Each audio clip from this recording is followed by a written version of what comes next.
শিশু আসিয়া ধর্ষণ হত্যা মামলায় প্রধান আসামি হিটুর ফাঁসির আদেশ, বাকি 3 আসামি খালাস। রায় পর্যবেক্ষণের পর আপিলের সিদ্ধান্ত নেবে রাষ্ট্রপক্ষ। যাদেরকে খালাস দিয়েছেন রায়ের কপি পাওয়ার পরে পর্যালোচনা করে প্রয়োজনে আমরা উচ্চ আদালতে যাব। আগামীতে যৌন অপরাধ যেন কেউ করতে না পারেন সেই ব্যাপারে রাষ্ট্রের পক্ষ থেকে সর্বোচ্চ আইনি ব্যবস্থা গ্রহণ করা হবে। হিটুর মৃত্যুদণ্ডে সন্তোষ জানালেও 3 জনের খালাসে হতাশ ভুক্তভোগীর মা ও এলাকাবাসী। তিনটাই তো সারা পেয়ে গেছে, ওরা তিনটাই তো জানতো। ওরা তো আজকে আমারটা করলে কালকে সারা পাবে, কালকে আর একজনের করবে। তাই আমাদের এলাকাবাসী বা পরিবারের পক্ষ থেকে আমাদের যেটা আশা ছিল, আমাদের সেই মনের আশাটা পূরণ হয়নি। সহযোগী আসামিদেরকে যদি খালাস প্রদান করা হয়, অপকর্মে উৎসাহ বেড়ে যাবে। দেখছিলেন প্রধান শিরোনাম। রাতের সময়ের সঙ্গে আছি আমি জাফর সাদিক এবং আমি কনক আজাদ। এবার অন্যান্য শীর্ষ সংবাদ। করিডোর দিয়ে দেশকে যুদ্ধক্ষেত্র বানাতে চান নিরাপত্তা উপদেষ্টা। অভিযোগ বিএনপি নেতা সালাউদ্দিনের। 2 ছাত্র উপদেষ্টাকে সরিয়ে দ্রুত নিরপেক্ষ নির্বাচনের দাবি।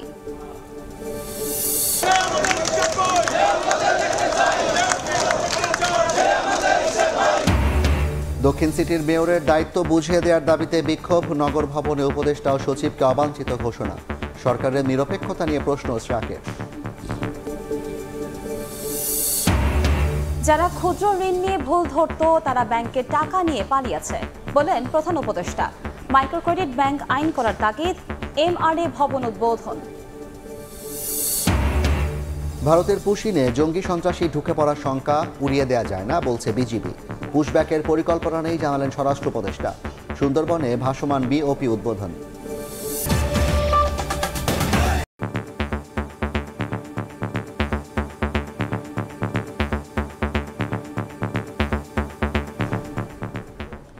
করিডোর দিয়ে জাতীয় নিরাপত্তা উপদেষ্টা দেশকে যুদ্ধক্ষেত্র বানাতে চান এমন অভিযোগ করে তাকে সরিয়ে দেওয়ার আহ্বান জানিয়েছেন বিএনপির স্থায়ী কমিটির সদস্য সালাউদ্দিন আহমেদ। একই সঙ্গে 2 ছাত্র উপদেষ্টাকে সরিয়ে ডিসেম্বরের মধ্যেই নিরপেক্ষ নির্বাচন দেওয়ার আহ্বান তার।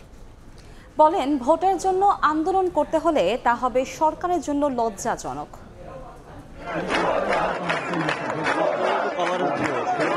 খুলনা নগর জুড়ে মিছিল আর মিছিল, স্লোগানে মুখর রাজপথ। সবার গন্তব্য সার্কিট হাউস মাঠ। যুবদল, স্বেচ্ছাসেবক দল ও ছাত্রদলের আয়োজনে খুলনা ও বরিশাল বিভাগের তারুণ্যের সমাবেশে যোগ দেন হাজার হাজার নেতাকর্মী। প্রধান অতিথি হিসেবে সমাবেশে যোগ দেন বিএনপির স্থায়ী কমিটির সদস্য সালাউদ্দিন আহমেদ। বলেন বিদেশি নাগরিকদের কাছে দেশ নিরাপদ থাকতে পারে না। একজন বিদেশি নাগরিককে আপনি জাতীয় নিরাপত্তা উপদেষ্টা করেছেন। একজন বিদেশি নাগরিকের কাছে এই দেশের সেনাবাহিনী নিরাপত্তা সংক্রান্ত রিপোর্ট প্রদান করবে কিভাবে ভাবলেন? মানবিক করিডোরের নামে বাংলাদেশকে যুদ্ধক্ষেত্রে পরিণত করতে চায়। এদেশের রাজনৈতিক দল সমূহের সাথে কোনো আলাপ আলোচনা করেননি। এরোগেন্টলি আপনার সেই উপদেষ্টা বলছে তাতে নাকি কিছু যায় আসে না। অন্তর্বর্তী সরকারকে নিরপেক্ষ হতে 2 ছাত্র উপদেষ্টাকেও সরিয়ে দেওয়ার দাবি বিএনপি নেতার। যদি আপনি নিরপেক্ষতা বজায় রাখতে চান তাহলে সেই এনসিপি মার্কা 2 জনকে পদত্যাগ করতে বলুন। যদি পদত্যাগ না করে আপনি বিদায় করুন। প্রধান উপদেষ্টার উদ্দেশ্যে বলেন ভোটের জন্য যমুনা অভিমুখে লং মার্চ করতে হলে তা সরকারের জন্য লজ্জাজনক হবে। আপনি কি চান এই নির্বাচনের জন্য আপনার সাথে আমাদের কোনো দ্বিধাদ্বন্দ্ব সৃষ্টি হোক? এদেশের জনগণ সংশয় প্রকাশ করুক, এদেশের জনগণ যমুনামুখী লং মার্চ করুক। বিএনপির 31 দফা বাস্তবায়নের মাধ্যমে মানবিক ও সাম্যের বাংলাদেশ গড়ে তোলা হবে বলে জানান সালাউদ্দিন আহমেদ। বাংলাদেশ হবে আমাদের ভবিষ্যৎ প্রজন্মের বাংলাদেশের জন্য উন্মুক্ত, স্বাধীন, নিরপেক্ষ, গণতান্ত্রিক, মানবিক, সাম্যভিত্তিক বাংলাদেশ। তানজিম আহমেদ, সময় সংবাদ, খুলনা। এনডিএম-এর 8ম প্রতিষ্ঠাবার্ষিকীর আয়োজনে ভার্চুয়ালি যুক্ত হয়ে বক্তব্য রাখছেন বিএনপির ভারপ্রাপ্ত চেয়ারম্যান তারেক রহমান। আমরা সরাসরি যাচ্ছি তার কাছে। উপস্থিত নেতৃবৃন্দ, সরকার জাতীয় রাজস্ব বোর্ড এনবিআর এর সংস্কার শুরু করেছে। এনবিআর সংস্কারের প্রয়োজনীয়তা নিয়ে আমাদের হয়তো কারোরই কোনো তেমন দ্বিমত নেই, কিন্তু সংশ্লিষ্টদের সঙ্গে আলাপ আলোচনা এবং সুষ্ঠু পরিকল্পনা এবং পরিণতি চিন্তা না করে তড়িঘড়ি করে সংস্কার শুরু করে দেওয়ায় কিন্তু পুরো বিষয়টি হিতে বিপরীত হয়েছে। যা এরই ভিতরে আমরা পত্রপত্রিকার মাধ্যমে, সংবাদপত্রের মাধ্যমে পরিষ্কারভাবে দেখতে পাচ্ছি।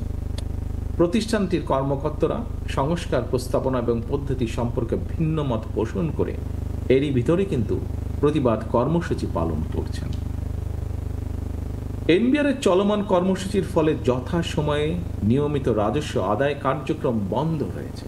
ফলে চলতি অর্থ বছরে হাজার হাজার কোটি টাকার রাজস্ব ঘাটতি দেখা দেওয়ার কিন্তু একটি বিরাট সম্ভাবনা দেখা দিয়েছে।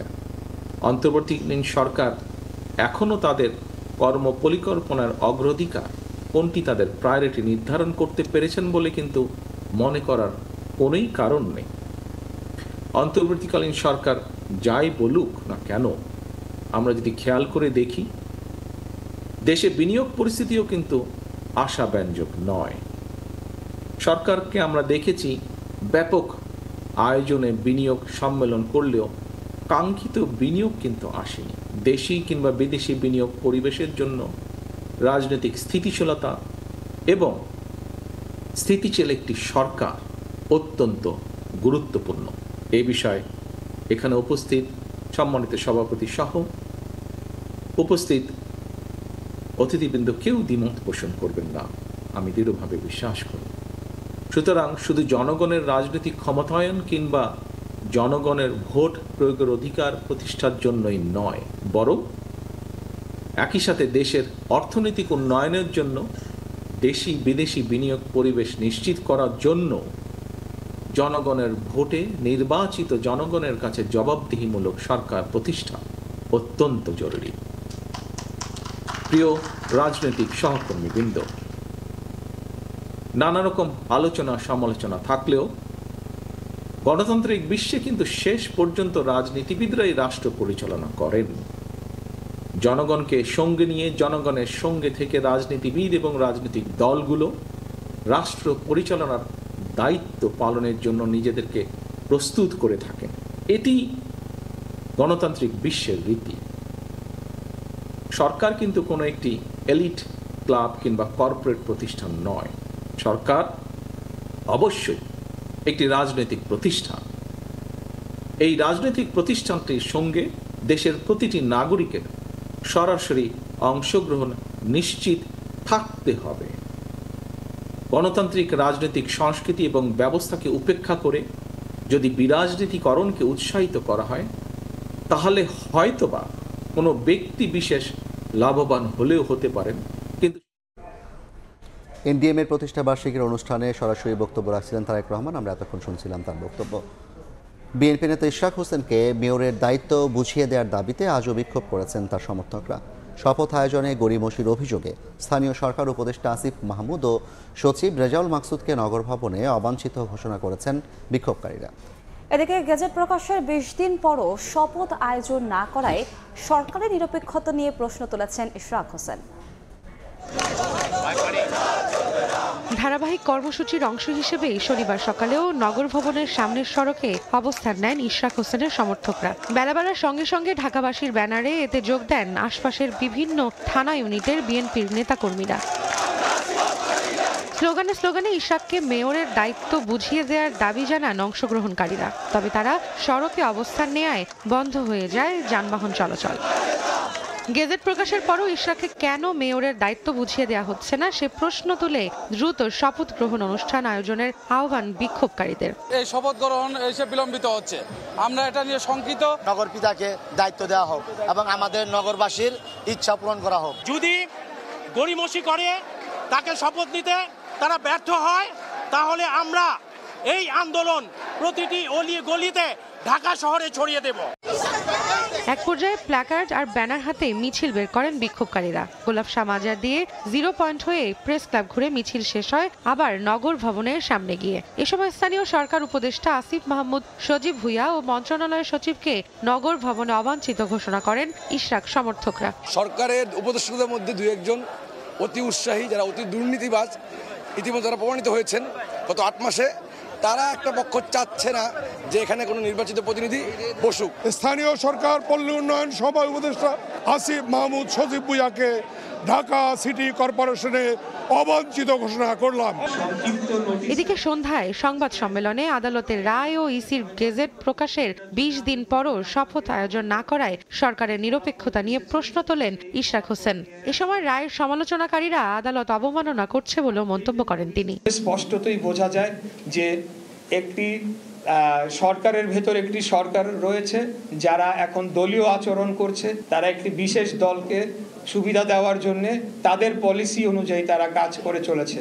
এনসিপি একটি তারা বিবৃতি দেয়, সেখানে বলা হয় যে এরকম এই রায়ের বিষয়ে পর্যবেক্ষণ করা হয়, এমনকি যে বিচারক তার ব্যাপারেও বিষোদ্গার করা হয়, যেটি কিনা অত্যন্ত দুঃখজনক। শপথ আয়োজনের দাবিতে জনগণের আন্দোলনে বাধা প্রদানকারীদের ফ্যাসিবাদের দোষর আখ্যা দেন ইশরাক হোসেন। রৌনক নিয়ন্তা, সময় সংবাদ, ঢাকা। মানবিক ও নিরাপদ সমাজ করতে যুব সমাজ সহ সবাইকে ঐক্যবদ্ধ হওয়ার আহ্বান জানিয়েছেন জামায়াতে ইসলামের আমির ডক্টর শফিকুর রহমান। সন্ধ্যায় দলের কাফরুল দক্ষিণ থানার আয়োজনে তিনি কথা বলেন। জামায়াত আমির বলেন, সমাজে দুই ধরনের রাজনীতিবিদ আছেন। নির্বাচনের আগে মধুর কথা বলে ভোটে জিতে পরে ভুলে যান। আরেক দল জনগণের দেয়া আমানতকে নিজেদের বোঝা মনে করেন। চাঁদাবাজি দুর্নীতি বন্ধ হবে এমন প্রত্যাশায় ভোট দিয়েছে, তাদের অগ্রাধিকার দিতে হবে। সমাবেশে অন্য বক্তারা বলেন, সন্ত্রাস ও চাঁদাবাজ মুক্ত সমাজ করতে জামায়াত কাজ করতে চায়। আজকে সমাজে দুই ধরনের রাজনীতিবিদ আপনারা লক্ষ্য করবেন। এক ধরনের রাজনীতিবিদ আছে, তারা যখন জাতীয় অথবা স্থানীয় নির্বাচন আসবে তখন আপনাদের জনে জনে দুয়ারে দুয়ারে ঘরে ঘরে তারা পৌঁছে যাবেন। তারা অনেক সুন্দর সুন্দর কথা বলবেন, অনেক ওয়াদা প্রতিশ্রুতি দেবেন, কিন্তু তারা যদি কোনোভাবে নির্বাচনী এই বৈতরণী পার হতে পারেন এবং তাদের উদ্দেশ্য যদি সফল হয়ে যায়, তাহলে তাদের চেহারা রাতারাতি বদলে যায়।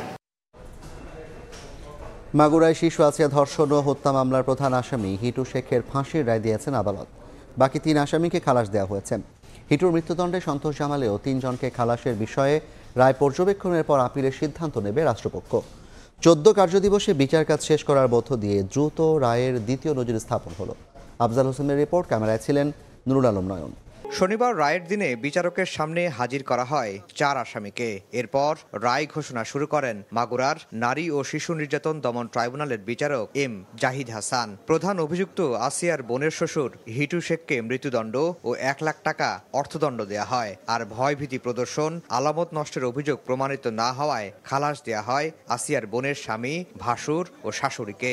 দেশব্যাপী আলোড়ন সৃষ্টিকারী শিশু আসিয়া ধর্ষণ এবং হত্যা মামলায় আজকে এই মাগুরায় বিজ্ঞ বিচারিক আদালত অর্থাৎ নারী ও শিশু ট্রাইব্যুনাল এই মামলার প্রধান আসামি হিটু শেখকে তার বিরুদ্ধে আনীত অভিযোগ সেকশন 9(2) নারী ও শিশু নির্যাতন দমন আইন 2000 এর অধীনে গৃহীত সাক্ষ্য প্রমাণের ভিত্তিতে এবং আনীত অভিযোগ প্রমাণিত হওয়ায় তাকে দোষী সাব্যস্তক্রমে এই আইনে সর্বোচ্চ শাস্তি মৃত্যুদণ্ড প্রদান করেছেন।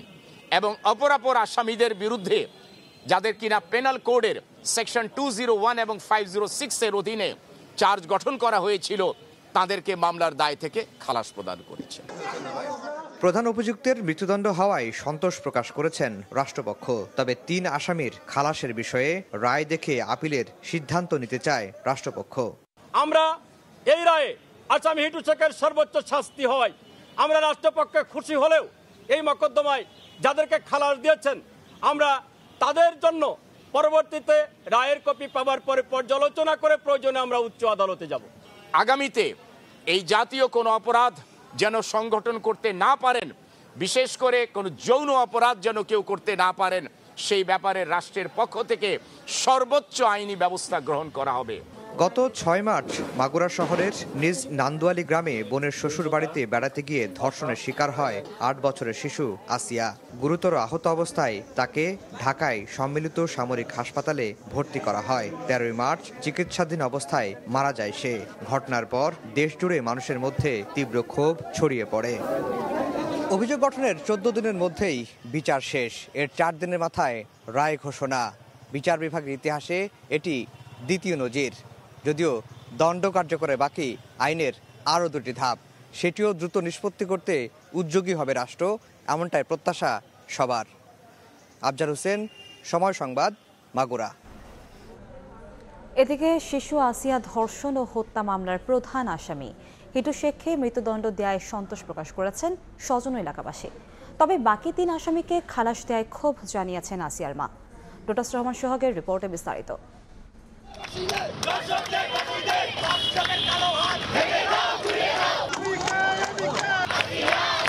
শিশু আসিয়া ধর্ষণ ও হত্যার ঘটনায় আলোড়ন সৃষ্টি হয় গোটা দেশে।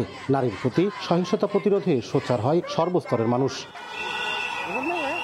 রায়ে প্রধান অভিযুক্ত হিটু শেখের ফাঁসি হলেও খালাস পেয়েছেন বাকি 3 আসামি। এতে ক্ষোভ প্রকাশ করেছেন আসিয়ার মা। 3টাই তো ছাড়া পেয়ে গেছে, ওরা 3টাই তো জানতো বড় মেয়েটার হুমকিতে মারধর করেছে, প্রচুর মারামারিছে। খুশি হবো কি করে? ওরা তো আজকে আমারটা করলে কালকে ছাড়া পাবে, কালকে আর একজনের করবে। দ্রুত সময়ের মধ্যে বিচার শেষ হওয়ায় এলাকাবাসী ও আইনজীবীরা সন্তুষ্ট হলেও 3 আসামির খালাস নিয়ে হতাশ তারাও। প্রায় আমাদের এলাকাবাসী বা পরিবারের পক্ষ থেকে আমাদের যেটা আশা ছিল, আমাদের সেই মনের আশাটা পূরণ হয়নি। সহযোগী আসামিদেরকে যদি খালাস প্রদান করা হয় তাহলে তাদের আসলে এই বিষয়ে অপকর্মে উৎসাহ বেড়ে যাবে। এই মামলাটি রাষ্ট্র খুব দ্রুত বিচার করেছে, কিন্তু আমাদের কথা হচ্ছে যে প্রতিটা মামলায় যদি ঠিক এমনভাবে বিচার হতো তাহলে ন্যায় বিচার প্রতিষ্ঠা হতো। রায় নিয়ে কোনো মন্তব্য করতে রাজি হননি আসামি পক্ষের আইনজীবী। হিটু শেখের ফাঁসি হয়েছে এবং সাক্ষ্য প্রমাণ না থাকায় 3 জন আসামি খালাস পাইছে। এই রায়ে ব্যাপারে আদালত যেহেতু সিদ্ধান্ত নিয়েছে, এই রায়ের ব্যাপারে আমি কোনো মন্তব্য করব না। রায়ের কপি হাতে পাওয়ার 30 কার্য দিবসের মধ্যে রায়ের বিরুদ্ধে হাইকোর্টে আপিল করার সুযোগ পাবেন উভয় পক্ষ। লোটাস রহমান সোহাগ, সময় সংবাদ, মাগুরা। রাতের সময় আরও থাকছেন। নিঃসন্তান নারীদের দেখায় সন্তান লাভের আশা। ফেসবুক পেজ খুলে প্রতারণার ফাঁদ চক্রের। পুলিশের অভিযানে 85 ভরি স্বর্ণসহ 3 জন আটক। যারা ক্ষুদ্র ঋণ নিয়ে ভুল ধরত তারা ব্যাংকের টাকা নিয়ে পালিয়েছে উল্লেখ করে প্রধান উপদেষ্টা ডক্টর মোহাম্মদ ইউনূস বলেছেন, ক্ষুদ্র ঋণের অর্থ নিরাপদ রয়েছে। মাইক্রো ক্রেডিট ব্যাংক নামে নতুন ব্যাংক আইন তৈরিরও তাগিদ দিয়েছেন তিনি। আগারগাঁওয়ে মাইক্রো ক্রেডিট রেগুলেটরি অথরিটি ভবনের উদ্বোধন করে কথা বলেন অধ্যাপক ইউনূস। তিনি বলেন, মাইক্রো ক্রেডিট ব্যাংক হবে সামাজিক ব্যবসার ব্যাংক, এখানে কেউ মুনাফা অর্জন করতে পারবে না। 1970-এর দশকে বাংলাদেশে ক্ষুদ্র ঋণের কার্যক্রম শুরু। ধীরে ধীরে বিশাল আকার ধারণ করলেও এই কর্মযজ্ঞ পরিচালনার জন্য এতদিন ছিল না নিজস্ব ভবন। শনিবার সকালে রাজধানীর আগারগাঁওয়ে মাইক্রো ক্রেডিট রেগুলেটরি অথরিটি ভবনের উদ্বোধন করেন প্রধান উপদেষ্টা।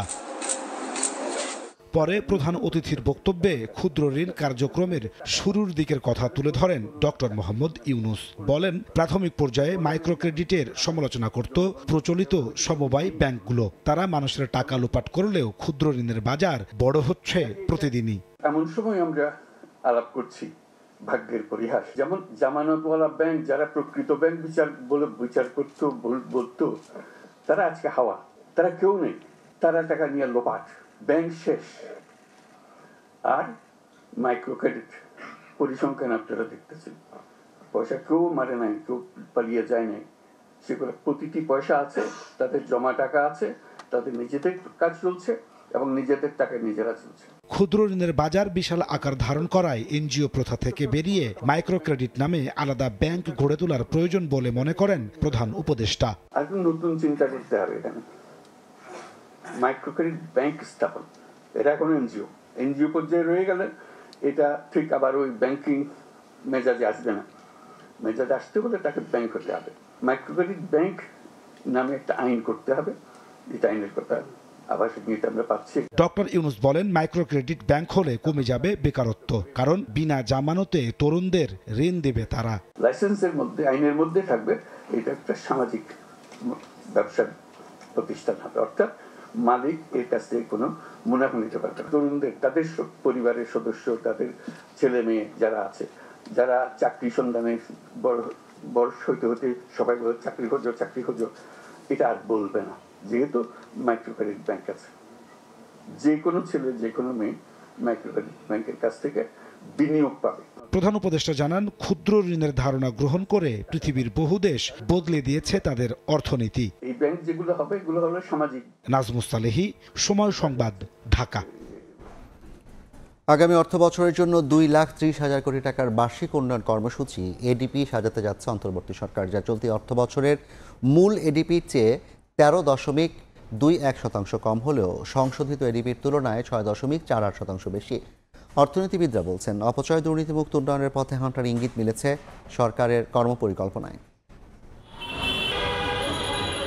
প্রশাসন পরিচালনা ও উন্নয়ন ব্যয় এই দুই মিলে বাজেটে মোট ব্যয়ের লক্ষ্যমাত্রা নির্ধারণ করে থাকে সরকার। নতুন অর্থ বছরের জন্য বার্ষিক উন্নয়ন কর্মসূচি বা এডিপি বরাদ্দের লক্ষ্যমাত্রা ধরা হয়েছে 2,30,000 কোটি টাকা, যা চলতি অর্থ বছরের প্রস্তাবিত এডিপি থেকে 13.21% কম হলেও সংশোধিত লক্ষ্যমাত্রার থেকে প্রায় 6.5% বেশি। সীমিত সম্পদের সর্বোচ্চ ব্যবহারের দিকটি মাথায় রেখে অন্তর্বর্তী সরকার নতুন অর্থ বছরের জন্য এডিপির লক্ষ্যমাত্রা নির্ধারণ করছে বলে মনে করছেন অর্থনীতিবিদরা। আমাদের আসলে প্রকল্প বাস্তবায়নে গতি নিয়ে আসতে হবে। যদি গতি আমরা নিয়ে আসতে পারি, ঠিক মতো অর্থ বাস্তবায়ন করতে পারি, তাহলে সেক্ষেত্রে হয়তো যতটুকু অর্থ বরাদ্দ করা আছে তো সেইটা আমাদের অর্থনীতিতে এবং সমাজে সুফল বয়ে নিয়ে আসবে। চলতি অর্থ বছরের জন্য বিগত সরকার এডিপিতে বরাদ্দ রেখেছিল 2,65,000 কোটি টাকা, যা সংশোধন করে 2,16,000 কোটি টাকায় নামিয়ে এনেছে অন্তর্বর্তী সরকার। রাজনৈতিক বিবেচনায় নিয়ে আগের প্রকল্পগুলো কাটছাঁট করায় বরাদ্দ কমছে বলে মত অর্থনীতিবিদদের। বিদায়ী অর্থ বছরের বাজেটে আসলে অনেকগুলো প্রকল্প ছিল যেগুলো রাজনৈতিক বিবেচনায় নেওয়া হয়েছিল এবং সোশ্যাল রিটার্নটা কম, ইকোনমিক রিটার্ন কম। সেই জায়গা থেকে একটু বাইরে নিয়ে আসার চেষ্টা করা হচ্ছে এডিপিকে। দুর্নীতি এবং অপপ্রচার যদি না থাকে তাহলে সেক্ষেত্রে যতটুকু এডিপি বাস্তবায়ন করা হবে ততটুকুর কিন্তু সুফল পাওয়া যাবে। এডিপি বাস্তবায়ন করতে প্রতিশ্রুত বিদেশি সহায়তা ছাড় করার জন্য সক্ষমতা বাড়াতে সরকারের গুরুত্ব দেওয়া উচিত বলে মনে করেন অর্থনীতিবিদরা। ইয়ানুর শিফাত, সময় সংবাদ, ঢাকা। পৌষিনের কারণে দেশে জঙ্গি সন্ত্রাসী ঢুকে পড়ার শঙ্কা উড়িয়ে দেওয়া যায় না বলে জানিয়েছেন বিজেপি মহাপরিচালক। যদিও ভারতের এই আচরণকে উস্কানি মনে করছেন না স্বরাষ্ট্র উপদেষ্টা। সকালে সুন্দরবনে ভাসমান বিওপি উদ্বোধন শেষে তিনি আরও জানান, পুশব্যাকের পরিকল্পনা নেই বাংলাদেশের, ভারতীয়দের ফেরত পাঠানো হবে যথাযথ প্রক্রিয়ায়। ভারত পাকিস্তান সংঘাত শুরু হওয়ার পর হঠাৎ করেই অবৈধভাবে বাংলাদেশের বিভিন্ন সীমান্ত দিয়ে পুশিন করছে ভারতীয় সীমান্তরক্ষী বাহিনী বিএসএফ। এ পর্যন্ত প্রায় 350 বাংলাদেশি নাগরিককে পুশিন করেছে তারা। এ পরিস্থিতিতে সাতক্ষীরা শ্যামনগর উপজেলার রায়মঙ্গল নদী ও বয়সিং খালের সংযোগস্থলে ভাসমান বয়সিং বিওপি উদ্বোধন করেন স্বরাষ্ট্র উপদেষ্টা। উদ্বোধন শেষে বক্তব্যে স্বরাষ্ট্র উপদেষ্টা জানান, ভারতের পুশিনের ঘটনায় ডিপ্লোম্যাটিক চ্যানেলে প্রতিবাদ জানানো হয়েছে। পুশিনকে উস্কানি হিসেবে মনে করছেন না বলেও জানান তিনি। আমার কাছে এটা ওরকম উস্কানিমূলক মনে হচ্ছে না, যেহেতু এর আগেও কিন্তু ওনারা এক সময় এই পুশিনটা করছিল। আমাদের কাছে চিঠি লিখে হয়েছে, এবার আমিও যে আমাদের যে অ্যাম্বাসেডার আছে তাদের সাথেও আমি কথা বলছি, আমাদের ফরেন অ্যাডভাইজারের সাথেও কথা হয়েছে, আমাদের যে খলিলুর রহমান সাহেব ওনার সাথেও কথা হয়েছে, ওনারা ওই সাথেও যোগাযোগ করতেছে ডিপ্লোম্যাটিক লেভেলে যেন এই জিনিসটা সমস্যার সমাধান করা হয়।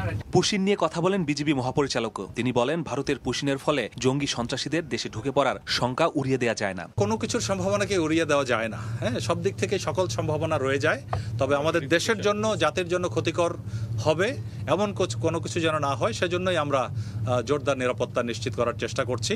পতাকা বৈঠকে প্রতিবাদ জানানোর পাশাপাশি যেখানে পুশিন চেষ্টা হচ্ছে, জনগণকে সঙ্গে নিয়ে বিজিবি প্রতিরোধ করছে বলেও জানান মহাপরিচালক। বাংলাদেশ ভারতের মধ্যে 79 কিলোমিটারের জলসীমান্তকে নিরাপদ করতে এই বয়সিং ভাসমান বিওপি সহ 3টি বিওপি স্থাপন করল বিজিবি। এর ফলে সীমান্তে চোরাচালান সহ নানা ধরনের অপরাধ যেমন বন্ধ হবে, তেমনি সাম্প্রতিক সময়ে আলোচনায় আসা পুশিন বন্ধেও এই বিওপি গুরুত্বপূর্ণ ভূমিকা পালন করতে পারবে বলে মনে করছে বিজিবি। মাসুদুর রহমান, সময় সংবাদ, সুন্দরবন। ঢাকা বিশ্ববিদ্যালয়ের শিক্ষার্থী ও ছাত্রদল নেতা শাহরিয়ার আলম শাম্য হত্যা মামলায় গ্রেফতার 3 আসামির 6 দিন করে রিমান্ড মঞ্জুর করেছেন আদালত। ঢাকার মেট্রোপলিটন ম্যাজিস্ট্রেট শাহিন রেজার আদালত শুনানি শেষে আদেশ দেন। এদিন কারাগার থেকে আসামিদের আদালতে হাজির করা হয়। মামলার তদন্ত কর্মকর্তা শাহবাগ থানার উপপরিদর্শক তৌফিক হাসান তাদের 10 দিনের রিমান্ডে নিতে আবেদন করেন। শুনানি শেষে আদালত তাদের 6 দিনের রিমান্ড মঞ্জুর করেন। এ সময় আসামি পক্ষে কোনো আইনজীবী ছিলেন না। এর আগে গত বুধবার সকাল 9:30টার দিকে রাজধানীর শেরেবাংলা নগর থানা এলাকা থেকে গ্রেফতার করা হয় তাদের। পরের দিন তাদের কারাগারে পাঠায় আদালত।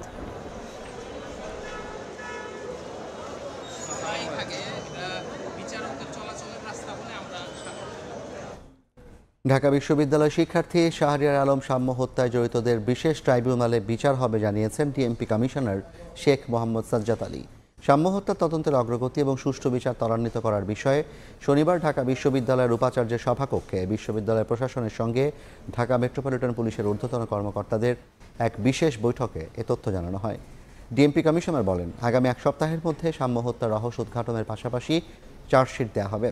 বৈঠক শেষে ঢাকা বিশ্ববিদ্যালয়ের উপাচার্য বলেন, অপরাধীদের আইনের আওতায় আনতে বিশ্ববিদ্যালয় প্রশাসন ও পুলিশ যৌথভাবে কাজ করছে। প্রথম সপ্তাহ থেকেই বিবেচনা করে আমাদের কোনো কিছু ক্ষেত্রে হয়তো আরেকটু সহযোগী মনে করতেছি যে এক সপ্তাহের মধ্যে এটা উদ্ঘাটিত হবে এবং আমরা চার্জশিট দিয়ে এই অপরাধের বিশেষ ট্রাইব্যুনালে আমরা এটা পাঠায়ে দ্রুততম সময়ের মধ্যে বিচার করে সর্বোচ্চ শাস্তির ব্যবস্থা গ্রহণের জন্য সকল ব্যবস্থা নেব। দ্রুততম সময়ে এই মর্মন্তুদ হত্যাকাণ্ডের বিচার যেন আমরা পাই, সেটি পুলিশকে আমরা সহযোগিতা করছি। আগামীকালকে আমরা মাননীয় স্বরাষ্ট্র উপদেষ্টার সাথে দুপুর 3টায় একটি বিশেষ সভার আয়োজন করেছি। সব সমস্যার সমাধান মিলবে দোয়া কবুলের অলৌকিক গল্প নামে ফেসবুক গ্রুপে। এমন প্রচারণা নজরে আসার পর সেই গ্রুপে এক পোস্টদাতার খপ্পরে পড়ে 25 ভরি স্বর্ণ খোয়ান নিউ মার্কেট এলাকার এক নারী। অনলাইনে প্রতারক চক্রের 3 সদস্যকে আটক করেছে পুলিশ। উদ্ধার করা হয়েছে 85 ভরি স্বর্ণ। সংবাদ সম্মেলনে তারা জানায়, মানুষের সরলতাকে পুঁজি করে প্রতারণা করে আসছে চক্রটি।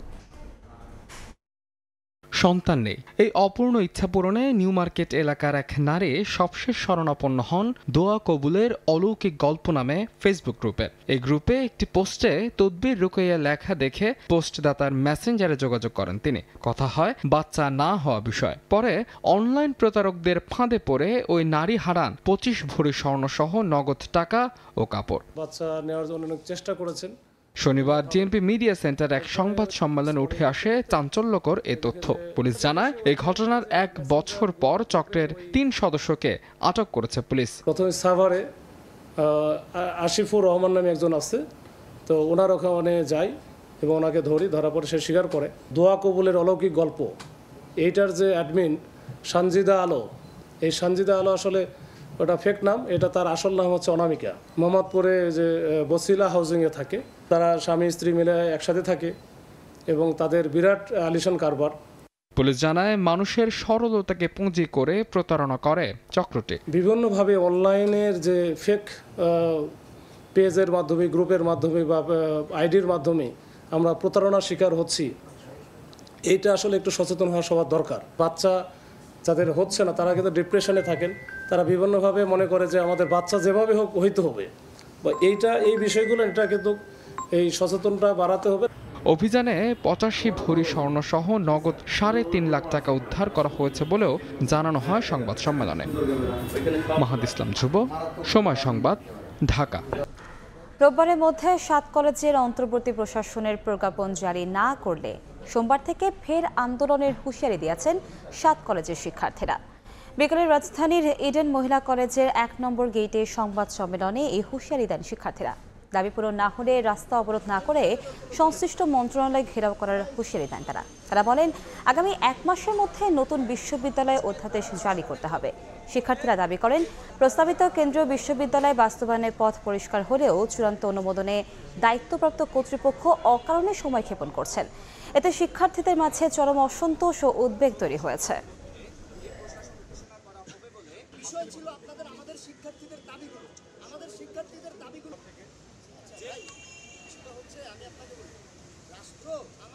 অন্তর্বর্তী প্রশাসন বিষয়ে ইউজিসির প্রস্তাবনার 2.5 মাস পার হলেও এখনো সেটির চূড়ান্ত অনুমোদন হয়নি। আমরা এমন সময়ক্ষেপণের তীব্র নিন্দা জানাচ্ছি। আগামী 1 মাসের অর্থাৎ আগামী 16 জুন 2025 খ্রিস্টাব্দ এর মধ্যে নতুন বিশ্ববিদ্যালয়ের অধ্যাদেশ জারি করতে হবে।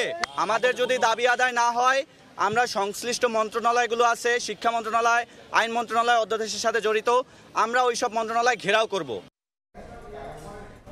জাতীয় রাজস্ব বোর্ড আলাদা করে জারি করা অধ্যাদেশ বাতিলের দাবিতে তৃতীয় দিনের মতো কলম বিরতি পালন করেছেন সংস্থাটির কর্মকর্তা কর্মচারীরা। শনিবার আগারগাঁওয়ের প্রধান কার্যালয় সহ দেশের আঞ্চলিক দপ্তরগুলোতে একযোগে এ কর্মসূচি পালন করা হয়।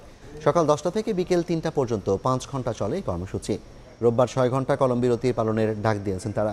এর আওতায় সব ধরনের দাপ্তরিক কাজ বন্ধ রাখেন তারা। তবে আওতামুক্ত থাকছে আমদানি রপ্তানি বাণিজ্য, আন্তর্জাতিক যাত্রী পারাপার ও বাজেট প্রণয়ন।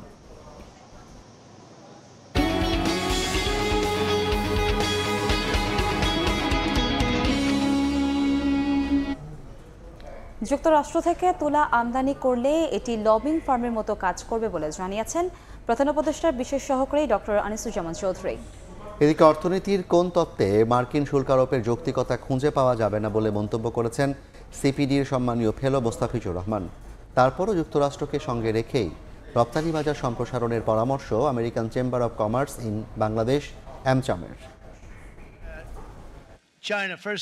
গেল মাসের শুরুর দিকে ট্রাম্পের এই পাল্টাপাল্টি শুল্ক আরোপের ঘোষণা অস্থিরতা তৈরি করেছে বিশ্ব বাণিজ্যে। এক সপ্তাহের মাথায় 9 এপ্রিল তা 90 দিনের জন্য স্থগিত করলেও ওয়াশিংটনের বাণিজ্য নীতি কৌশলকে নতুন করে ভাবতে বাধ্য হচ্ছে বিশ্ব। এমন পরিস্থিতিতে শনিবার রাজধানীর তেজগাঁওয়ে International Business Forum of Bangladesh IBFB আয়োজিত সেমিনারে সিপিডির সম্মাননীয় ফেলো বললেন, নিজের ইচ্ছামতো শুল্ক আরোপ করে চলেছে যুক্তরাষ্ট্র। এটা যে আরো অযৌক্তিক, এটা থেকেও বোঝা যায় যে ইউএস বলেছে যে গুডস ট্রেডের কথা বলেছে, যেখানে তাদের $1300 বিলিয়ন মতো তাদের ডেফিসিট আছে।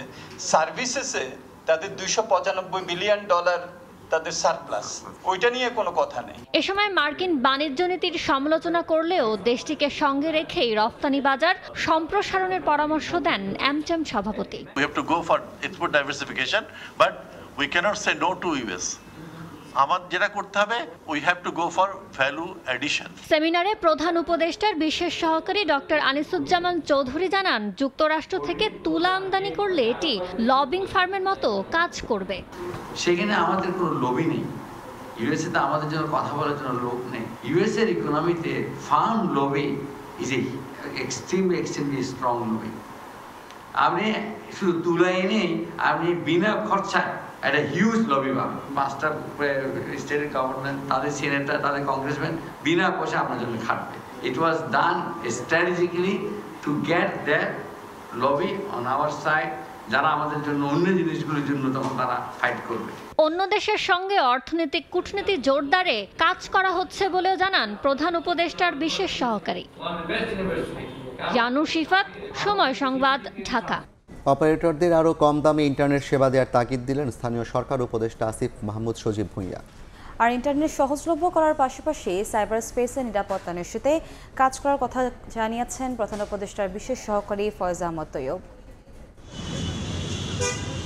শিক্ষা, ব্যবসা, বিনোদন সহ নানা কাজে প্রতিদিন ৬,৮০০ Gbps ব্যান্ডউইথ ব্যবহার করেন ১৩ কোটি ইন্টারনেট গ্রাহক। সম্প্রতি আন্তর্জাতিক গেটওয়ে স্তরে এবং ব্যান্ডউইথ সঞ্চালনে খরচ কমানো হয়েছে ১০ থেকে ১৫%।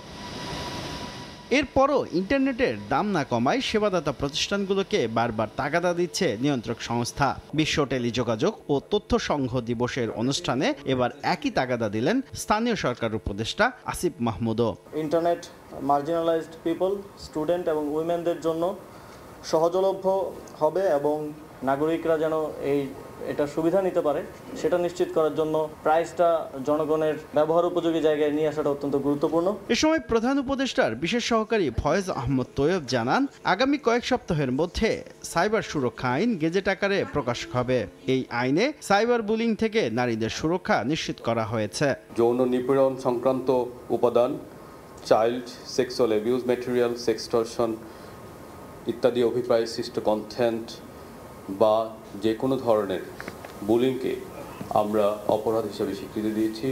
আশা করছি এই আইনটি আগামী কয়েক সপ্তাহের মধ্যে গ্যাজেট হয়ে যাবে।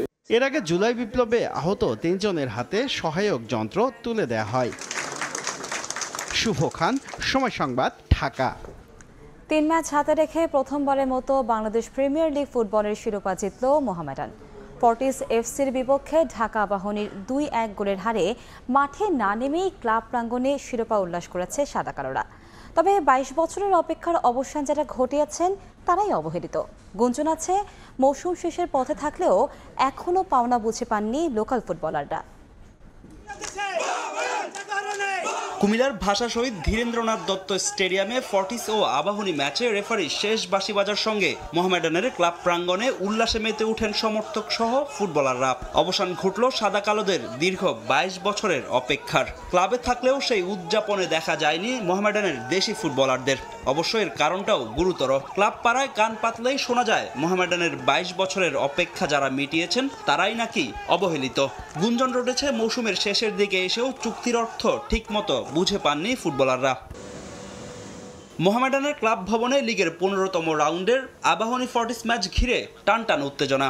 উৎকণ্ঠায় ফোনের স্ক্রিনে সেই ম্যাচে মনোযোগ দিয়াবাতেদের। শেষ পর্যন্ত ফর্টিসের বিপক্ষে চির প্রতিদ্বন্দ্বীদের হারে 3 ম্যাচ হাতে রেখে 18 বছরের পেশাদার লিগে প্রথমবারের মতো শিরোপা ঘরে তুলল মতিঝিল পাড়ার ক্লাবটি। আলফাজরাস 2 বছর ধরে আমাদের টিমের সাথে আছে।